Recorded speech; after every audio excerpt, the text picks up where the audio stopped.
యాక్చువల్గా ఆ రోజు నుండి ఈ రోజు వరకు నేను కట్టుకోలేదండి శారీ. ఎందుకంటే ఇంకా ఫాల్స్ కూడా కంప్లీట్ చేయాలి. కానీ ఆ ఫాల్స్ కంప్లీట్ చేయలేకపోయినాను.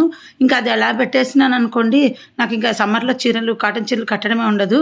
ఈ ఫాల్స్ని పెట్టుకుంటే పంచాయతీ అనేసి అలాగే ఫాల్ లేకుండానే నిన్న కట్టుకున్నానండి.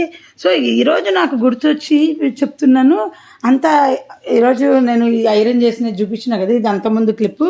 ఈరోజు షూట్ చేసి అది ఇందులోనే జాయిన్ చేసి చూపిస్తాను చూడండి. నా ఒళ్ళు మీద చీర చూపిస్తాను ఎలా అంటే నీట్గా చేయలేదు నేను. మనకు ఏమంటే పీసులు రాకుండా ఉంటాయండి. పీస్ ఆ టేప్ పెట్టేసి గమ్ములాగా అనుకోండి, ఒక సైడ్ చేసేసిన అయిపోయా, ఇంకా మీకు పీసు రాదు.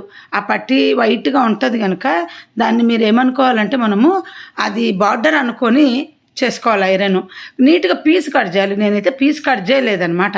చూడండి, పీస్ కట్ చేస్తే ఇలా నీట్గా వస్తుంది బార్డరు, అలా అయిపోతుంది. కొనుక్కోండి, 90 రూపీస్కి 2 వస్తాయి ఆ టేపులు.